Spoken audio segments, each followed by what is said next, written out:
There is no escaping the big news story of the afternoon. As Eamon told you there, the National Public Health Emergency Team recommending to government the lifting of the mask mandate in almost all settings. And perhaps surprisingly to some of you out there, although it had been flagged in insider circles, if we'll describe it that way, over recent days, NPHET may not meet again. I understand that the meeting today ended without a date for the next meeting, and that is the first time it has happened. Sean Defoe is our own political correspondent. He's all the detail on this.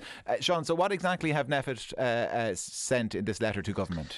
Yes, quite a bit. And geez, what a day. I think we thought we'd never see this, do we? The end of NPHET is a pretty big one. But maybe we'll start with the mask wearing, because that was the bit that was going to catch a lot of people and is going to change probably from the 28th of February if the government accepts this recommendation. So in the letter, NPHET says it is okay to give the go-ahead to stop wearing masks in schools, on public transport and in other public settings like shops, and that also public-facing staff. So if you're working in a bar, a hairdressers, a beauticians, whatever it is, and you've had to wear a mask, you won't have to under law. Now, it's going to come with quite clear guidance that if you are on a really busy train carriage or a Lewis carriage, maybe do put your mask on. That is still a risky area for the spread of COVID-19. If you don't feel comfortable not wearing your mask, you can still wear it and you can do it, but the legal requirement is going to end. And I think Eamon Ryan and the Taoiseach have both said they're going to keep wearing their masks in shops and wherever else. I was going to say public transport, not that the two of them would be on public transport, of course, anytime soon. So that is the big recommendation. It's going to take effect from the 28th, which is when the current restrictions were due to lapse. There had been some talk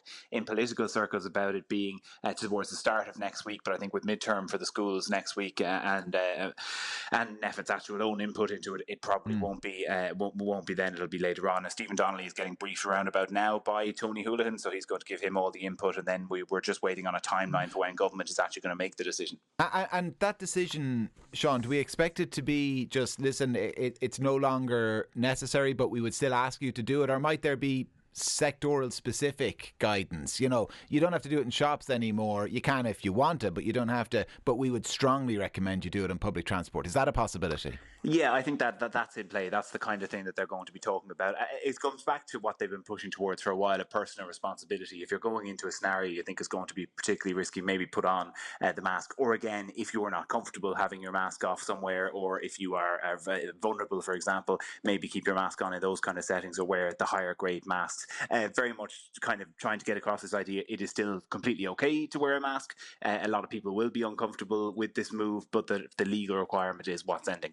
And let's talk about NPHET then, and this. Is it a recommendation from Tony Holohan to government? What exactly has been said? Yeah, I suppose more of a proposal, probably the way I would put it. What he said to NPHET earlier was he thanked them all for their contribution over the last nearly 2 years now at this stage, and saying that it had been invaluable, really thanked them for all their work, but that this may be the last time that they'd been meeting in this particular format with more than 40 of them meeting to discuss through the issues, and that going forward now, post-Omicron and in a world where everything is opening up, they will still need to, of course, keep an eye on COVID, keep an eye on things like new variants and how the spread of it is going in different parts of the country, as well as vaccinations, for example, particularly in the 5 to 11s, which we reported on Newstalk yesterday, is quite low, but that it doesn't need an emergency team. It doesn't need to be the National Public Health Emergency Team that does that. They can do that within the guidance of the Department of Health, and he's going to bring a proposal to Stephen Donnelly, as I said, around about now, as to what that would look like. But this wider body, which, as I say, had 40 or 50 experts on it,